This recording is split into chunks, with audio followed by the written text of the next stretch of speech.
Bonjour et bienvenue dans 101%. Aujourd'hui c'est vendredi, c'est n'importe qui, et cette fois c'est moi, Léo, actuellement stagiaire monteur à No Life. Vous m'avez peut-être déjà croisé sous le pseudonyme Kulo sur le forum de No Life avec un bel avatar aux cheveux roses. Au programme aujourd'hui il est sorti anime manga, avec le deuxième film de Berserk intitulé L'Âge d'Or et le tome 5 de King's Game, qui marque la fin de cette série à suspense. On enchaîne avec un reportage sur le nouveau jeu Lego qui utilise cette fois-ci l'univers du Hobbit, et on termine avec les oubliés de la préhistoire, où Prof Florent nous présentera Geeky Shaboy, un jeu PC Engine sorti l'année de ma naissance, où le but est de prendre des photos. Comme quoi, Pokémon Snap n'a rien inventé.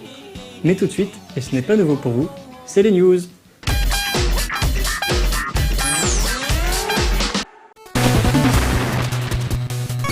Critiqué dans 101% à l'occasion de sa sortie dématérialisée sur console de salon, Retro City Rampage est enfin disponible sur l'eShop 3DS.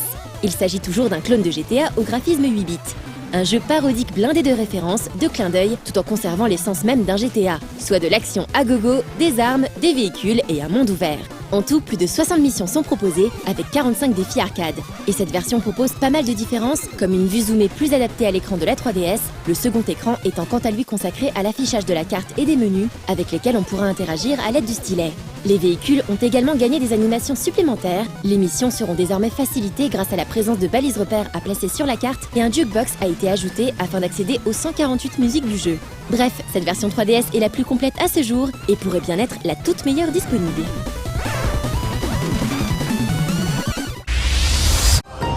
Toujours sur l'eShop de la 3DS, le Kung Fu Rabbit de Neko Entertainment, sorti au départ sur mobile avant d'être adapté sur Wii U, est désormais téléchargeable.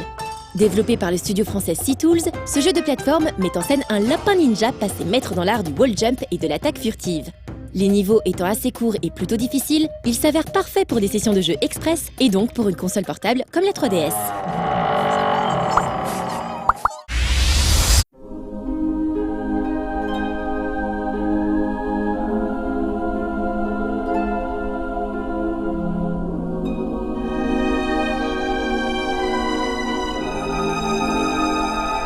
Ces aliens sont vraiment sans aucun scrupule. Ils n'ont pu s'empêcher d'enlever une famille de poulpes toutes mimi, toutes innocentes, qui ne demandaient rien. Le seul rescapé n'a plus d'autre choix que de se frayer un chemin dans ce monde dangereux et aux lois physiques douteuses pour retrouver les siens et regagner son habitat d'origine. Le jeu sera donc basé en grande partie sur la gravité variable des différentes zones du jeu, ce qui mettra votre brave octopode sans dessus-dessous avec une petite réminiscence de Mario Galaxy pas désagréable. La direction artistique super tendre, orientée vers les tons pastels et craquante. Il a l'air bien fun d'aider le petit poulpe à échapper au piège des villes extraterrestres, le tout soutenu par une bande originale entièrement orchestrale.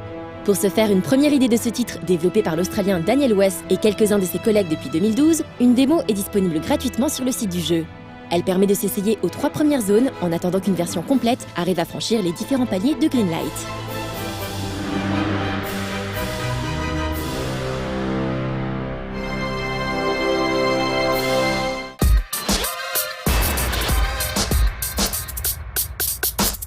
Alors avant ce stage, j'ai déjà eu l'occasion de travailler pour No Life l'année dernière, par exemple à Japan Expo. C'était une expérience assez physique car il fallait courir partout pour choper des images d'événements, bien tenir les délais, être de retour à l'heure pour échanger le matériel avant de repartir. La période de Japan Expo c'est assez agité mais c'est assez génial à vivre. En plus avec l'installation ouverte au public, ça rend le tout très chaleureux et convivial et j'espère que ça se passera aussi bien cette année. En plus on avait la présence de Hala Tetsuo avec l'expo de Hokuto no Ken, donc Ken le survivant français avec la blague du couteau de cuisine, tout ça, les mauvais souvenirs. Et dans cette expo, il y avait aussi l'imposante statue de Lao qui devait faire environ 3 mètres de haut, mais certainement pas aussi imposante que l'épée de Guts dans Berserk.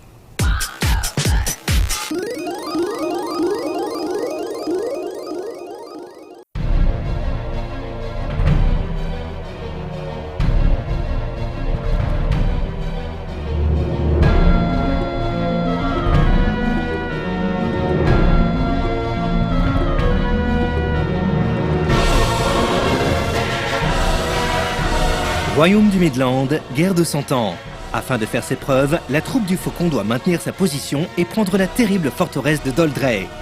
Cette prise pourrait permettre à Griffiths de grimper dans la hiérarchie et de trouver sa place auprès du roi du Midland. Guts, quant à lui, est en proie au doute.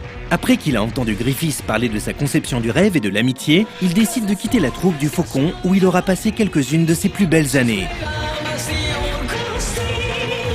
Le film reprend fidèlement la prise de la forteresse de Doldrey comme elle est contée dans le manga d'origine. Il omet cependant une partie très intéressante, la tentative d'empoisonnement de Griffiths par la reine. C'est bien dommage, car cette intrigue politique avait été énoncée dans le premier film. La relation complexe entre Guts et Griffiths est également beaucoup moins approfondie que dans la série papier. Cela étant dit, on appréciera les petits clins d'œil au manga, comme les apparitions de Serpico, de Farnese, d'Azan ou encore celle de l'elfe Puck, qui plus tard dans l'histoire imposera sa compagnie à Guts.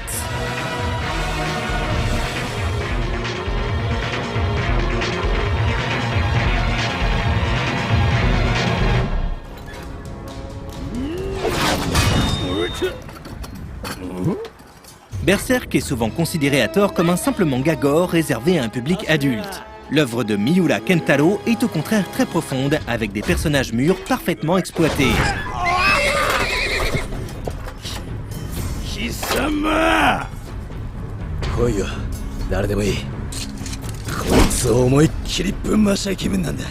Cette trilogie de films Berserk ne fait pas vraiment honneur au titre d'origine. L'animation réalisée par le studio 4 degrés C laisse ainsi la sensation d'un travail inachevé. Comme dans le premier film, un cel shading au rabais est utilisé à outrance et dénote énormément avec les séquences d'animation traditionnelles, dont certaines sont vraiment magnifiques.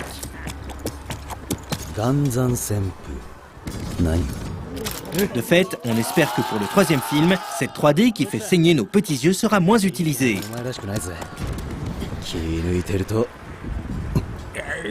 Heureusement, côté bande originale, les musiques de Hirasawa Susumu sont toujours splendides et conviennent parfaitement à l'univers de Berserk.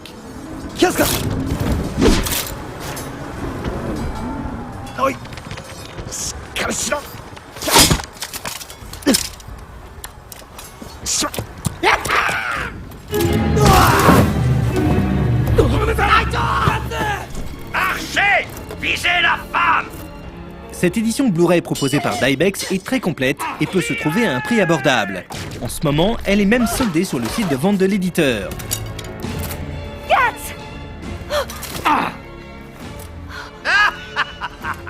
Quel imbécile! En bonus, elle comprend 3 livrets exclusifs, un porte-clés du blason de la troupe du Faucon, un DVD bonus qui contient une interview complète du réalisateur, le clip live d'Aria, le trailer des 3 films et une séquence un peu longue sur la séance exclusive diffusée à Japan Expo 2012.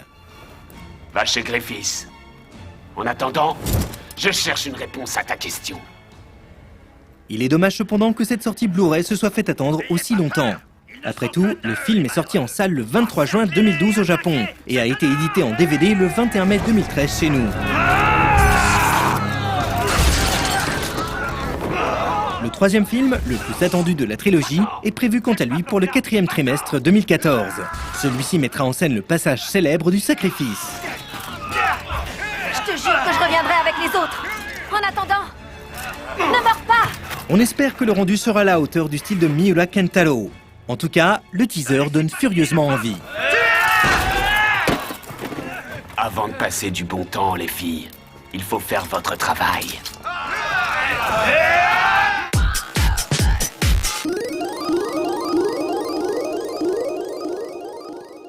Commencé il y a un peu plus d'1 an aux éditions Kiun, King's Game voit son jeu de massacre se terminer avec son 5e volume. Les survivants de la classe de Nobuaki se font rares. Qui arrivera à s'en sortir ? Le roi sera-t-il finalement vaincu? Alors que le suspense touche à sa fin, la tension est forcément moins présente dans ce dernier volume. C'est quand même avec plaisir que l'on va connaître le fin mot de l'histoire. Reste à savoir si celui-ci saura convaincre les lecteurs avec son explication tirée par les cheveux. Mais que ceux qui seraient attristés par la fin du jeu du roi se rassurent. Celui-ci reprend aussitôt dans King's Game Extreme, volume 1, disponible chez Kiun en même temps que la fin de la première série. Il s'agit d'une suite directe au premier titre, qui était l'adaptation du roman du même nom de Kanazawa Nobuaki. Seulement cette fois au dessin, Renda Hitori laisse la place à Kuriyama Lenji. Ce dernier a pu travailler sur la version en manga d'une autre célèbre série de light novel, Higurashi no Naku Colony. Le style graphique de Kuriyama est beaucoup plus enfantin que celui de Renda, même si celui-ci s'est joué avec cette fausse candeur pour adopter un trait plus tourmenté lorsque la tension recommence à monter. Il est d'ailleurs un peu déstabilisant de revoir lors de flashbacks certains personnages de la première histoire dessinés avec ce nouveau style. Mais quand le suspense redémarre de plus belle, l'histoire nous accroche une fois encore. Le 4e tome de King's Game Extreme vient à peine de sortir au Japon, tout comme une 3e série liée à cet univers, King's Game Kigen, qui pourrait très logiquement se traduire par Origins. Ce nouveau King's Game est, comme son titre le laisse entendre, une préquelle aux 2 séries actuelles. On n'a donc pas fini d'entendre parler du jeu du roi.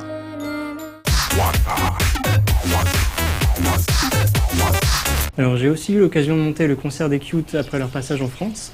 Il faut savoir qu'à la base je suis assez branché J-Music, mais je suis pas hyper fan des idoles. Alors moi je crache pas dessus, attention, il y a certaines chansons que j'aime bien, mais voilà, pas de quoi faire une motaïte aiguë. Et oui, je viens d'inventer le terme. Bref, je m'étais donc proposé pour monter le concert que j'avais aussi en partie filmé, et j'ai appris au fur et à mesure à apprécier le groupe. Faut dire qu'avec 4 heures de concert par jour dans les oreilles, je connais les chansons par cœur. Je sais qu'il y a eu un autre montage réalisé par les Japonais qui est sorti en DVD. Par contre, j'ai pas eu l'occasion de le voir, mais j'espère que ma version vous a plu et que vous avez apprécié la regarder, car ça a quand même demandé pas mal de boulot. Bon, je sais que ma prestation sur ce plateau casse pas des briques, alors on se dépêche de passer au reportage sur le jeu Lego Le Hobbit.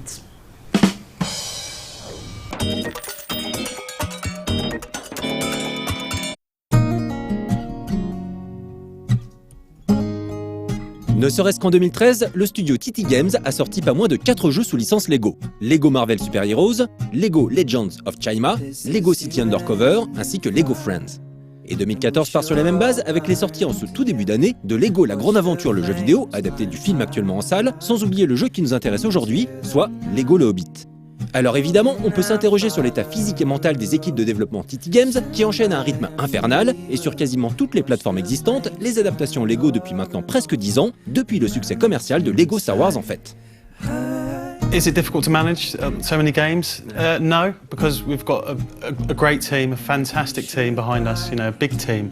In total, the studio is about 250 people, and then we have different divisions as well, working on different areas of the game. So we have a localization department, for example, and QA are separate, so lots of people. Bon, ok, pour reprendre la vieille expression consacrée, c'est ce qu'on appelle une réponse de Normand. En gros, ils sont super bons, donc la masse de jeux Lego ne leur pose aucun problème. Pourtant, les univers traités sont loin d'être faciles. Même s'ils sont préexistants et ne nécessitent pour le coup qu'un léger détournement humoristique, il faut tout de même que les développeurs parviennent à satisfaire à la fois les fans des univers en question, ici le Bilbo de Tolkien, version rallongée à la sauce Peter Jackson, mais aussi le grand public auquel les jeux Lego se destinent avant tout. Pour Lego Le Hobbit, il a ainsi fallu gérer une flopée de personnages et en particulier la fine équipe de Thorin, et fournir à chacun un pouvoir unique correspondant à sa personnalité. We've got 13 dwarves, obviously the company of Thorin's company, and they all have different abilities, as you said, but I don't want to go into all of them now, but for example, we have Bomba who has his belly bounce, so you feed him certain ingredients that you find in and around the world, and it transforms his belly, or he'll roll onto his back and he becomes a dwarven trampoline, allowing other players, other characters to jump on his belly, bounce on his belly, and access normally hidden areas or normally inaccessible areas. That's really cool. Le fait de pouvoir nourrir Bombur d'ingrédients spécifiques illustre l'une des nouveautés du jeu, qui comprend désormais un système de loot permettant de collecter tout un tas d'objets. Le jeu, en revanche, sera un peu plus linéaire qu'un Lego Batman 2, par exemple, qui avait tenté l'aventure Open World. Come on, cheer up, Sourpuss! Not cool. We want to stay as faithful to the film material, Peter Jackson's film, as we can. So obviously we stick to that.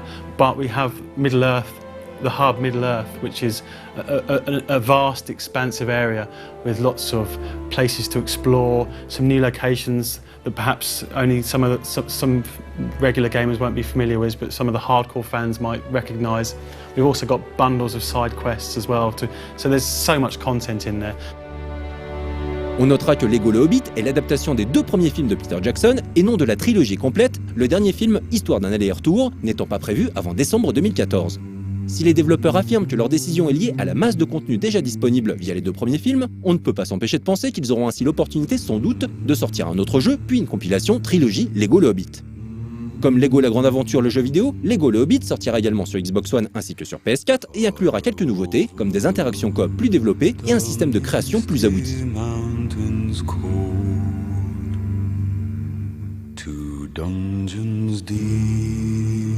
We call them instruction builds. You may have seen them in Lego the movie, but we've sort of taken them to the next level now. So there's more of them, and they're on a grander scale. So basically, what you do is you can find items that are hidden around the world. So you loot items from Lego objects and enemies, and you can also mine items as well using the dwarves. And these looted items, can be collected and then they can be transferred into our instruction build plates. You can actually build Lego objects yourself and select the pieces that you want to build them with. And then once the objects have been built, they then transfer themselves into game and they become interactive, and it's really cool. We feel it really sort of portrays the sort of tactility of Lego. Dernière info, on pourra également customiser ses montures, que ce soit un poney ou un warg. Lego Le Hobbit devrait normalement sortir début avril sur quasiment toutes les machines existantes. The trees like torches blazed with light.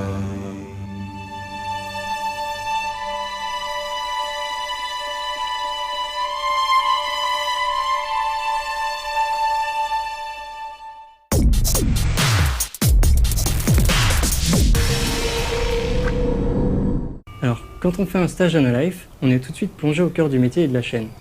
Là, par exemple, je suis arrivé lundi, j'étais le seul stagiaire, et une partie de l'équipe était partie en tournage et une autre repart jeudi. Donc il a fallu bien bosser et vite, dès le début, pour boucler toutes les émissions à temps. C'était un peu comme faire un plongeon tout habillé dans une piscine, c'est très immersif. Et heureusement d'ailleurs, car quand on travaille, on fait ce qu'on aime sur des sujets qu'on aime, et toutes les galères, on finit par les oublier. Allez, les oublier de la préhistoire.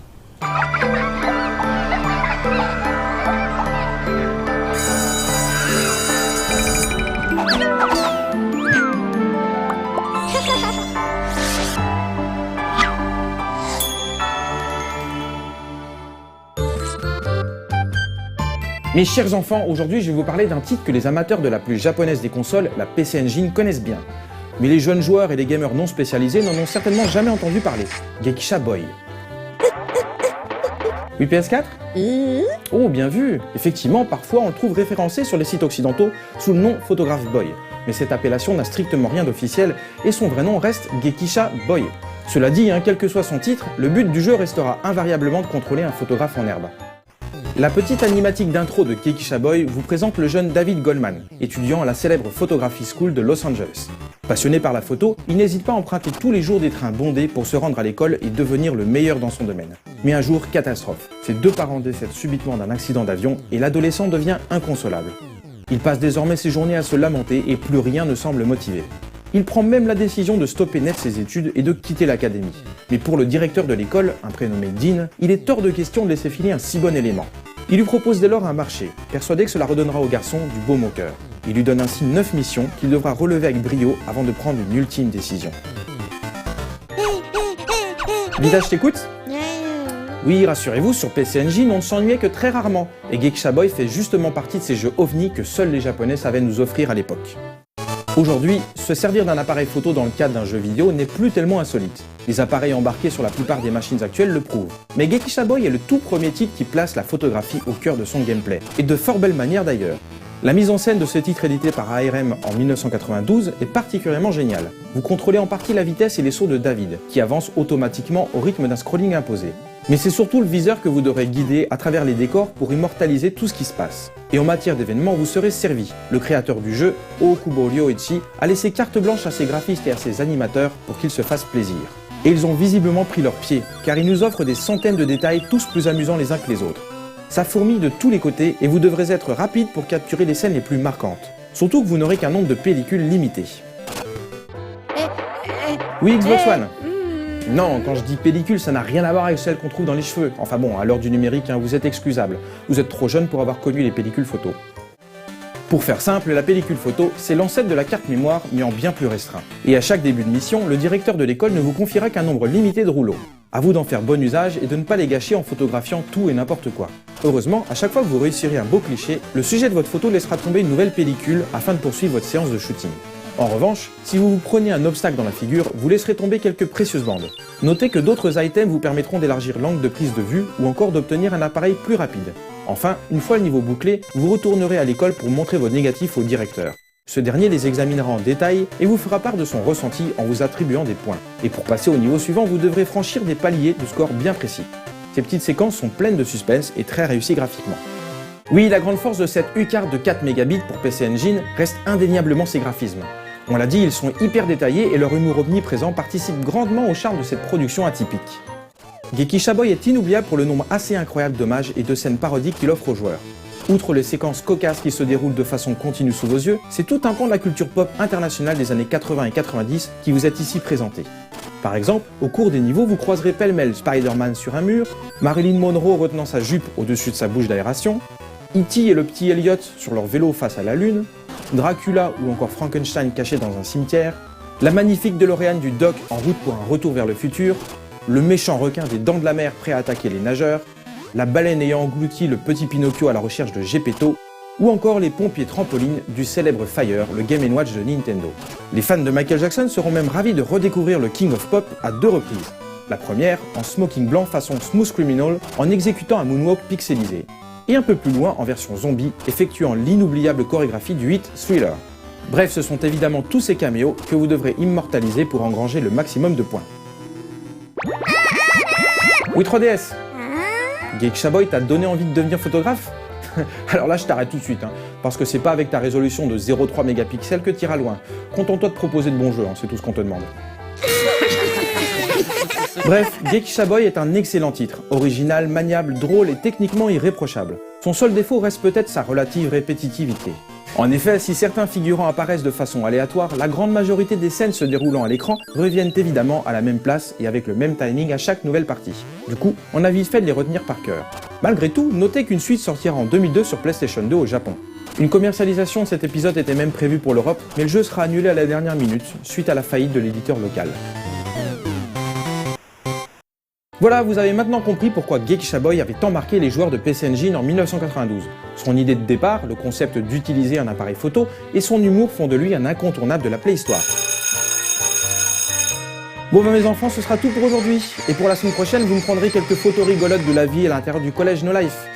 Et iPhone, tu seras sympa de prêter ton appareil à la 3DS s'il te plaît, parce que sinon la pauvre, elle va jamais y arriver.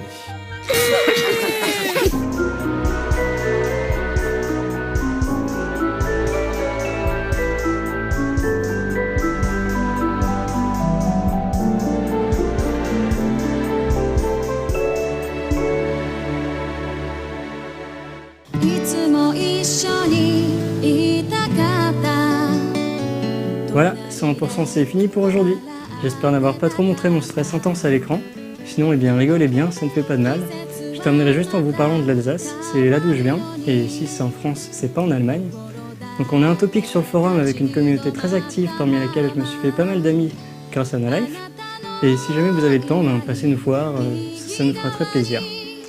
Voilà, bon il me reste plus qu'à vous faire des grosses téchouilles aux Alsacos, à ma doudoune et puis bien sûr à vous. Tchou!